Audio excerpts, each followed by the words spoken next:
नमस्कार. ठरलं तर मग या मालिकेच्या आजच्या भागामध्ये काय होणार आहे ते आपण पाहू. सुरुवातीलाच आपण पाहतो की आपल्या हिरोला पोलिसांचा फोन येतो. आपला हिरो फोन उचलतो आणि बोलतो, काय तन्वीचं लाईव्ह लोकेशन रविराज सरांच्या घराजवळच दाखवत आहे. रविराज उठतो आणि बोलतो, काय लाईव्ह लोकेशन इथंच दाखवत आहे, हे कसं शक्य आहे. सुमन बोलते, पण माझं घरात सगळीकडे शोधून झालंय, ती घरात नक्की नाहीये, गेली कुठे असेल ती. आपल्या हिरोईनला काहीतरी आठवल्यासारखं होतं.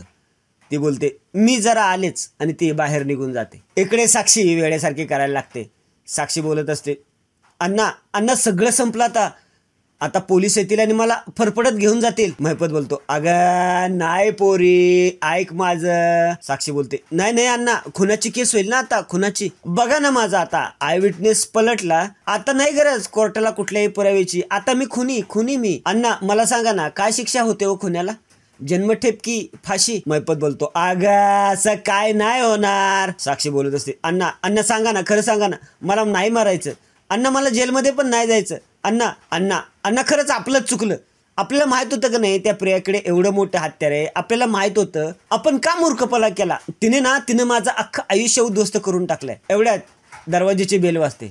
साक्षी घाबरते. साक्षी बोलते, अण्णा अण्णा पोलीस आले. महिपत बोलतो, मी बघतो.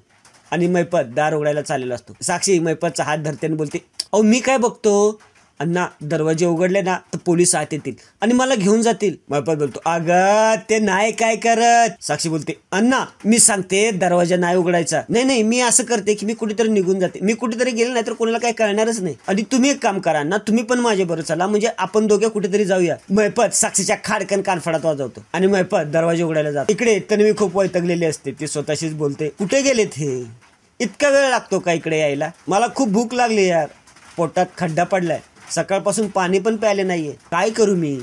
पण काही झाली तरी हा प्लॅन सक्सेसफुल व्हायलाच हवा, कितीही त्रास झाला तरी चालेल. आपली हिरोईन तन्वीला आवाज देत देत तिकडेच येत असते. आपली हिरोईन बोलत असते, प्रिया प्रिया कुठे आहेस तू प्रिया. एवढ्यात प्रिया चक्कर येऊन खाली पडते. आपली हिरोईन पंपावरचा दरवाजा उघडते, आत येते आणि बघते तर तिथे प्रिया असते.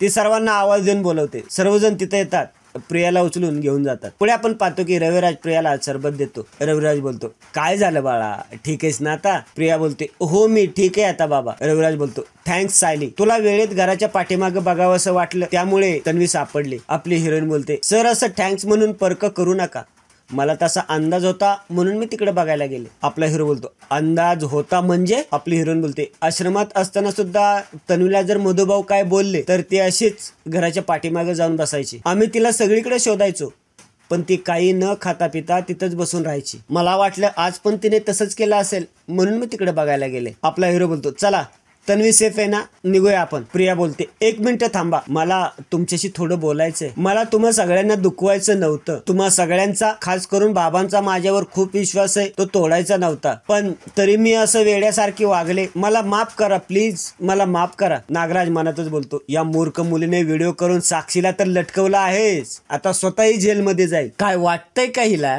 ही असे हातबीत जोडून ही वाचणार आहे. तन्वी बोलत असते, मी काय जी चूक केली ती माफ करण्याच्या लायकीची नाहीये, पण तरीही मला. आपला हिरो बोलतो, सिनियर निघतो आम्ही, मला परत परत हेच ऐकायचं नाहीये, चला. आपली हिरोईन बोलते, नागराज काका मी तुम्हाला एक विचारू का. नागराज बोलतो, हा विचार ना. आपली हिरोईन बोलते, तुम्ही हा व्हिडिओ आधी बघितला होता का, कारण मागाशी जेव्हा हे व्हिडिओ दाखवायला आले तेव्हा तुम्ही बाहेर का निघून गेला. नागराज बोलतो, व्हिडिओ कसला व्हिडिओ. अगं काही लोकांना मी सांगितलं होतं ही सापडत नव्हती म्हणून, त्यांचा फोन आला म्हणून मी बाहेर गेलो होतो, पण व्हिडिओ कसला. अश्विन बोलतो, दादा तो व्हिडिओ दाखव ना. आपला हिरो नागराजला व्हिडिओ दाखवतो. व्हिडिओ मध्ये तन्वी बोलत असते, अर्जुन मी तुझ्या आणि सायलीच्या कॉन्ट्रॅक्ट मॅरेज बद्दल आजींना बोलायला नको होतं, माझी खूप मोठी चूक झाली रे, माझ्यामुळे बाबांना पूर्ण आजींना खूप त्रास झालाय, माझी तर जगण्याची सुद्धा लायकी नाही, पण आता यापुढे माझ्यामुळे कुणालाच काही त्रास होणार नाही, माझ्यामुळे होणारा तुम्हाला मनस्ताप मी कायमचा संपवणार आहे, अगदी कायमचा. तुम्ही सर्वांनी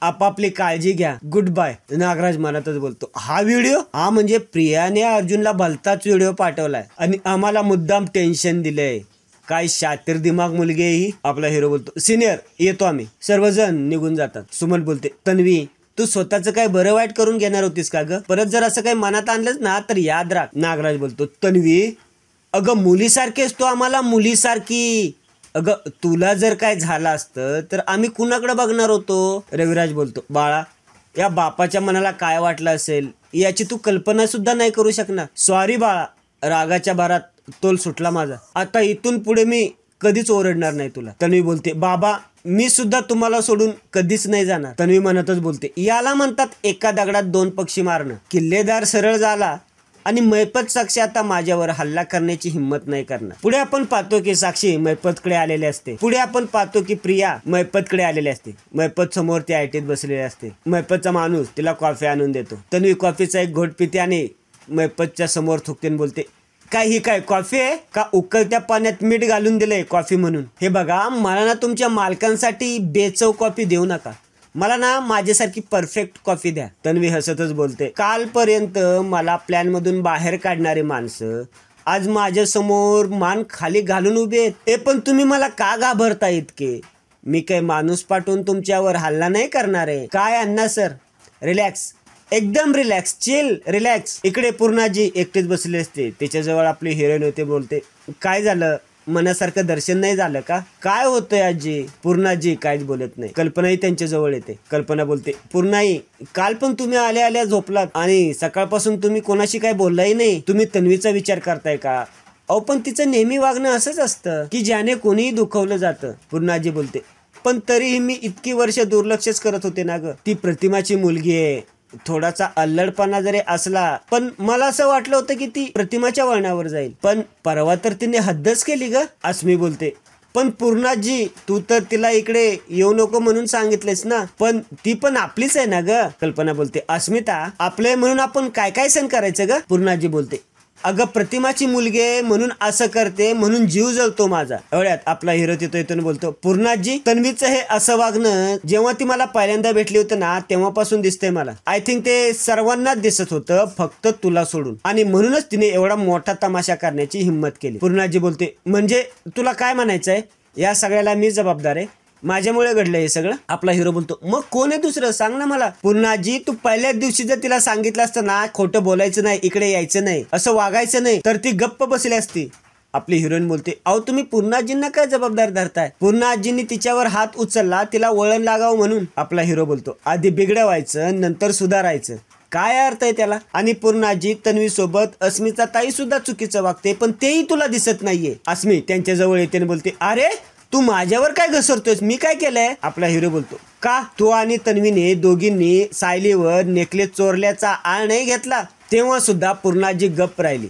तन्वीला माफ केलं तिने. पूर्णाजी तू तन्वीला तेव्हा जाप का नाही विचारलास? दरवेळी तुला माहित असतं की तन्वी चुकीचं वागते, ती खोटं बोलते, पण तू गप्प राहिलेस आणि म्हणून तिने अशी लिमिट क्रॉस केली स्वतःची. पूर्णाजी बोलते, अर्जुन अरे आई विना पोर आहे ती, मी तिला माझी नातच मानते ना, मग मी नाही तिला समजून घेणार तर कोण घेणार अर्जुन? आपला हिरो बोलतो, पण इतक्या इरिटेटिंग वागण्याच्या मुलीला का समजून घ्यायचं आणि किती दिवस समजून घ्यायचं? ती सिनियर आणि प्रतिमा आत्याची मुलगी आहे म्हणून तिला आपली फॅमिली तोडण्याचं लायसन्स नाही मिळालेलं. पूर्णाजी. कल्पना बोलते, अर्जुन थांब. आपला हिरो पुढे बोलत असतो, आणि काल तिने काय केलं हे तुला माहित सुद्धा नाहीये. आपली हिरोईन बोलते, आओ जाऊ द्या ना तो विषय. चैतन्य बोलतो, अर्जुन चल निघूया आपण. पूर्णाजी बोलते, थांब, मला कळलंच पाहिजे काय केलंय तन्वीनी. आपला हिरो बोलतो, मग ऐक, त्यात तन्वीने मला व्हिडिओ पाठवला होता, त्यात असं दिसत होतं की ती आत्महत्या करायला निघाली, पण नाही, घराच्या मागे लपून बसली होती ती, आणि सिनियर किती टेन्शन मध्ये आला होता तुला माहित तरी आहे का? पण नशीब सिनियरचा जीव जाण्याआधी ती सापडली सायलीला. पूर्णाजी बोलते, रविराज बरे आहेत ना आता? ते ठीक आहेत ना, त्यांना काही झालं नाही ना? आणि माझी तन्वी ठीक आहे ना? आपला हिरो बोलतो, बघितलंस, तुला आत्ता सुद्धा तन्वीचीच काळजी वाटते, तू नेहमी हेच करत राहणार आहेस आजी. तन्वी आत्ता इथे आली, तिने माफी मागितली की तू लगेच माफ करून टाकणार आहेस तिला? जाऊ दे, मला या टॉपिकवर बोलायचंच नाही. जाऊ दे, मला या टॉपिकवर बोलायचंच नाही. नाही, मला तुझ्याशीच बोलायचं नाहीये. अर्जुन रागाने निघून जातो. सर्वजण त्याला अडवत असतात पण तो काही थांबत नाही. पूर्णाजीला खूप वाईट वाटतं. पूर्णाजी बोलते, हा माझ्याशी बोलायचं नाही असं बोलला. कल्पना बोलते, पूर्णाई तुम्ही शांत व्हा, तुम्ही असं मनाला नका लावून घेऊ. अहो अर्जुनचं कामामध्ये काहीतरी बिनसलं असेल ना म्हणून तो अशी चिडचिड करत होता. पूर्णाजी बोलते, ते काही असो, पण त्याला असं वाटतंय की तन्वीच्या चुकांना मी प्रोत्साहन देते म्हणून माझ्याशी बोलणार नाही असं म्हणाला ग तो. इतकं काय केलंय ग मी? आणि आजचा भाग इथेच संपतो. पुढील भागामध्ये आपण पाहतो की आपली हिरोईन पूर्णाजीशी बोलत असते, आपण तसं काय होऊ द्यायचं नाही, आपण असं काहीतरी करूया की ते तुमच्याशी लगेच बोलायला लागतील. पूर्णाजी बोलते, पण काय करणार ग आपण? आपली हिरोईन बोलते, तुम्ही खूप त्रास होतोय असं दाखवा. यांना ते काही सहनच होणार नाही आणि ते तुमच्याशी लगेच बोलायला लागतील. पुढे आपण पाहतो की सर्वजण जमलेले असतात. पूर्णाजी जोर जोरात विवळत असते.